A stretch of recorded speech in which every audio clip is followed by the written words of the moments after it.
Okay, abusia ye be mo bibia kwa na abusia Endra ye the news bi bremu efa eye bono NPP regional chairman Abronye a chese sare arresting over 3 charges bi a high court at the ball Abronye na and the news ayi nya ne say Abronye high court granting bail with a sum of 1 million Ghana cedis abusia a me no ka say Abronye de finally high court etimi granting bail obi nim da chese Abronye ebe appear before the court na Iyoko board chair and I say Iyoko board chairman papa your friend dom level and so edensem ba kumienu atuja efa NDC ora team wana say operation recover all to mo abusia e person ba me akoni akwakuti nsema e course na sana be kono me show say dwumedi onya like ya obe like subscribe to the channel na so share dwumedi no ma for from sensa into me enkabi meramasi charges the Auditor General's reports. The president said the meeting will also focus on fast-tracking the prosecution of individuals implicated in such reports. Persons who are found guilty of infractions or do not follow due procedure or lead to loss of public resources, we must have a fast-track process to Nsawam. Fast-track, before you see you in Nsawam, 6 months. Until there's a deterrent, we're going to come every year and they say total misappropriation and infractions of found out by the Auditor General is about 15 billion cedis. I mean, if we save 15 billion cedis, can you imagine what it could do?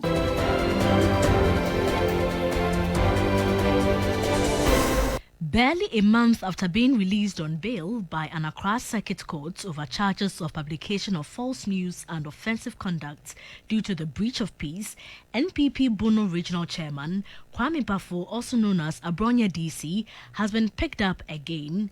Abronye was rearrested on Wednesday, October 8, and charged with publication of false news with intent to create fear and panic and offensive conduct with insulting, and has been granted a bail of 1 million cedis with 2 sureties. This will be the second time the NPP Bono chair is being arrested in a span of 3 weeks. To investigate, prosecute, and recover the proceeds of corruption.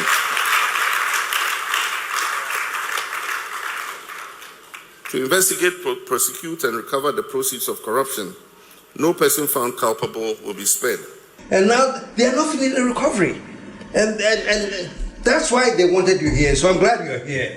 Please, Ghanaians are watching you that Masa don't look patrol, you feel recovery, no? Yes, you feel it. You see, the truth of the matter is that the process is a very slow and very tedious one. A lot of work is going on at the various institutions, from the Attorney General, Yoko, OSP, the police, etc. They are all involved in this. But like they say, the wheel of justice grinds very slowly. And to you and me, our dislike anyway, is that not it? We want things like this, not slowly that way.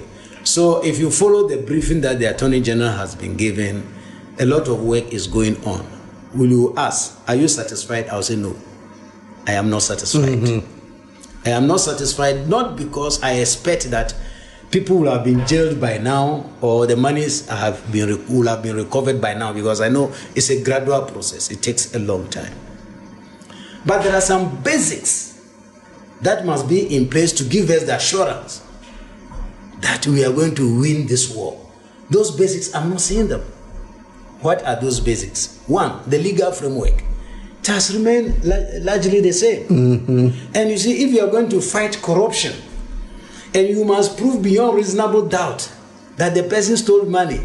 Corruption is not done in the opening. It's not like murder, stealing, etc. that there are a lot of aggrieved persons and evidence for you to establish. Corruption is also not done by people who are as daft as me. It's very intellectual people who understand the process, who know how to use it without leaving even audit trail, who normally get themselves involved in these corrupt practices. So one will have expected that one of the quickest or the earliest legislation which will have come into place is what we call the reversed burden. Once we can establish that this vehicle or this house belongs to Daniel, and Daniel, you are a public office holder, your salary per month is 50,000. Let's assume that you save half of that every month, 25,000. It can't buy this vehicle, not to talk about the house. So now the onus now move to you to prove beyond reasonable doubt that you didn't steal public funds. That is what we are not feeling.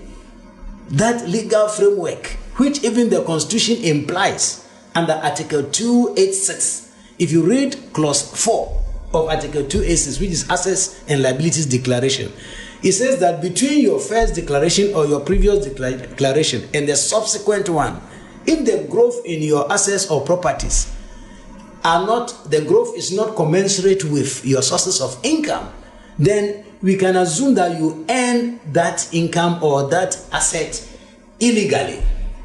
So we expect, or I expect by now, that the Attorney General, as a matter of urgency, will have gone to the Parliament to pass a law to say, look, we can't put the proof of guilt in corruption at the same level as all other crimes like theft, murder, etc. Where at times you can see the dead body is there. We all saw you cutting him or etc. So we can prove it. But this one is white collar crime. It is difficult. So once it can be established that you have assets which cannot be explained, what we call unexplained wealth, then it means you are guilty of something. That is one. Two, the law should make it unattractive for people to engage in corruption. If you follow the news about 2 weeks ago, not up to even 2 weeks, I think, ago, the former Minister of Agric of China was found guilty of collecting bribe and awarding contracts, etc., to the tune of about $38 million. What did they do? The most impressive thing about it is that the trial was within 3 months or so. In Ghana, this will have remained in court for God knows how long. At times, some of the cases, until Jesus comes, they are never going to finish. Within 3 months or 4, they had finished the trial. That is one of the things I thought that Attorney General should do. Put a time limit to the court and say, look, from the day you start... Very quick question. Since that hasn't been done, you don't have anything that will actually speed up the process, and we're going through the same business as usual.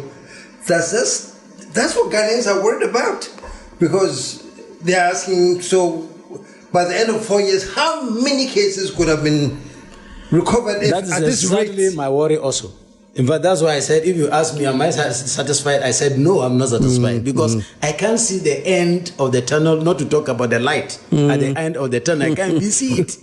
I don't even see the end of the tunnel before the light, because I know this may continue until there's a change. In fact, the prayer of the corporates and their lawyers is that there should be a change in government. Then you hear nolli prosequa and etc. and our money is gone. Okay? So I expect that this should be in place by now, so that the court will be told that, look, corruption cases, 6 months maximum, you must finish it. Thank you. If you listen to me to the end of the Chinese one, when the gentleman was found guilty, he was sentenced to death. He was sentenced to death, and then they give him a reprieve to say, look, gentlemen, you have 2 years. If you want to leave, refund not just the 38 million, but all your assets, give it to us, because we assume you stole all of them, so we will take all your assets. But if after 2 years you realize that you have not done that, you go and sentence you or and kill you or whatever they will do to you to take your life. So that is when they are making corruption unattractive. Otherwise, it is like kid glove. You are treating people with kid gloves, and we don't even want to call it theft. It is only when somebody takes $2 Ghana cedis or 10 Ghana cedis from somebody's shop or in the house. Oh, it's a thief. But these big ones who are still, we don't even want to call it theft. We say misappropriation and whatnot. Leakages. Yes. There are some leakages there. Exactly. So that is my worry. Let me be honest with you. I would have expected that again the Attorney General will have gone to the Parliament with a bill which will have also addressed the capacity of the courts by now. He mentioned it, but I thought 9 months is a long time. He says he's going to submit this to, I think, Cabinet, then to Parliament, to activate the tribunals and etc. I said 9 months. Sorry for crying aloud, but 9 months gone. We knew this problem when you were in opposition. Yeah. So immediately Yeah. you hit the road, you must start running. So by now we should have those tribunals and special courts activated. And then you talk to the Chief Justice. If there is one institution which should work 24/7, is the judiciary. We need justice. They claim justice delayed is justice denied. So why can't we go and listen to the judge after 6 o'clock? Why can't we go to court at maybe 1 a.m. and the trial goes on? Now, if you go to court, at times the lawyer speaks for 5 minutes, then they adjourn the case for the next 6 months or 3 months or whatever it is. But if we increase the capacity of the court, that is, allow Chief Justice to recruit more judges, even including part-time judges, because there are so many lawyers. Some of them can be part-time judges, okay? So that we can hear these cases with speed. And when we do that, I expect the law now to take so many of the discretions away, where the judge will just slap you on the back and say you go and sin no more. No.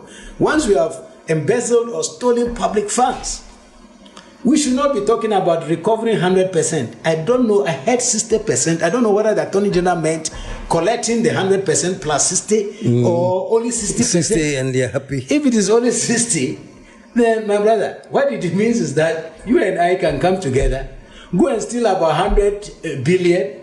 When they catch us, we give them 60 billion and we keep 40 billion. We'll be quite good, isn't it? Yeah. I think that what we should do at the minimum, and anybody who is an auditor or investigator like me knows that whatever we discover is just a small fraction of the whole thing. Your investigation can never reveal everything.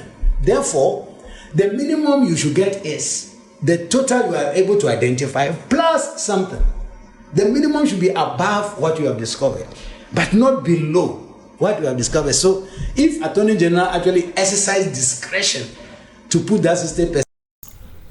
Okay, abusia anti sam ne bubi ene ekoko na me share dwumadi onya like ya be like, subscribe to the channel na afin so share dwumadi no mafoforo nsa entumi enkabi afin so mema remfin so say obetche wadwene under the comment section. Abusia afi me person ba mi akọ ne akwakuti afam yenu no ensema eko so ye papa ye friend Domilevu or ye Iyoko board chairman or the ensem ba ku miedu sa to so ha ensem o de to so no na ensem ne mu edu nti mom yenko ne nkonkuti ne ensem a o de to so. Said then my dear brother is no, I disagree with him. It should not be the case. So if these things were to be in place, then the final thing that I was expecting, the criminal process again is a very slow one. And I suggested, even it is in our report, the oral report, that most of the cases require auditing because they relate to procurement and etc. They should pack all of them and give them to the Auditor General. And under Clause 8, Article 187, it says the President in the national interest can ask the Auditor General to conduct audit. So they can activate that clause of the Constitution and ask the Auditor General, do this audit. Do you know the advantage there? The Auditor General under Clause 7 of the 187 has the mandate to disallow the expenditures and surcharge.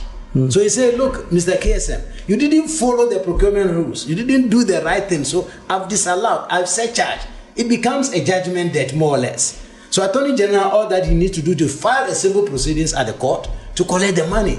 That would have been faster for us. We will not be talking about 1 year. We will not be talking about even 6 months. But the procedure that Attorney General currently is using is going to be very difficult because the law is going, the criminal process is going to take a long time. And even when we win the case, that is, the judge rules in the state's favor that Daniel stole the money. Collecting the money also is another case. I hope you heard of the Wyoming's case. Did you hear the end of it? Do you know whether it has been fully recovered or not? So there's a Supreme Court saying that pay so much to the state. And say, okay, I'll pay. But I have only this for you. Then they'll say, we will sell this. They say, okay, I have this for you. And so I think there's a quicker route. These are desperate times and desperate situations need desperate solutions. Yeah. We must not act as usual. Yeah. Thank you. Talking about this whole thing, this business as usual attitude, here's something that's a prevailing thought. Rightly or wrongly, they say, oh, now you don't know politicians. They're all the same. They probably have cut some backdoor deals, and this whole delay is intentional. Is it possible that there's some intentionality involved, or is just the speed of the law, the slowly grinding speed? And why would he even choose to allow that slow grinding speed into something that we are treating as urgent? That exactly is what most of us don't understand. We are yet to appreciate or understand, because we know that if we follow the laid down procedure or protocol, we may not get any results at all. We may even find it difficult to get 1% of the looted money, not to talk about 10% of the looted 1%. money. 1% may be very difficult, because the longer the process takes, the more the chance and opportunity to maneuver and put water under the bridge and do a whole lot of things. That's why I was commending the Chinese trial. Within 3 months, they are done. So it's watertight, and people are watching. Some of the cases, we have even forgotten about them, because it has been there for too long. Later on that you hear that, it has been ruled upon, and you didn't forget the case that they are talking about. So we can't be operating in the same way and be expecting different results. The way the president and his team hyped corruption and said they are going to recover. We'll launch an Operation Recover All the Loot to investigate, prosecute, and recover the proceeds of corruption.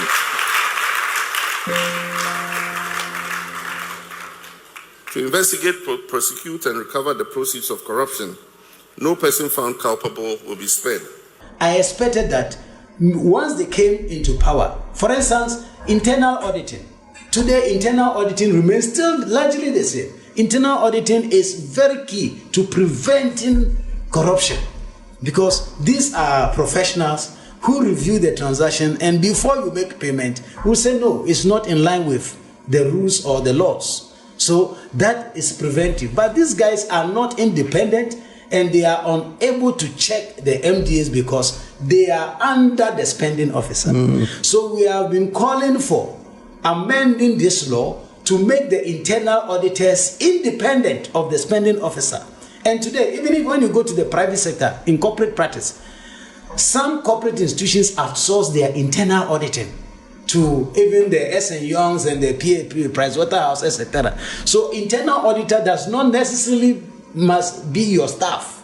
It can be an external person. So to ensure that the internal auditor is effective, his appointment, promotion, transfer, salary, etc. should not be the duty of the very person he is policing. Otherwise, you compromise him or her. We have said this over and over. I think a bill can go to Parliament quickly, and this should have been done. 9 months. 9 months is not small, my brother. Before we realize, we have finished the quarter of the term of President Mahama. So I think we have to change the speed at which we are moving, and let people gain the confidence that things are moving and moving very fast. It begs one question.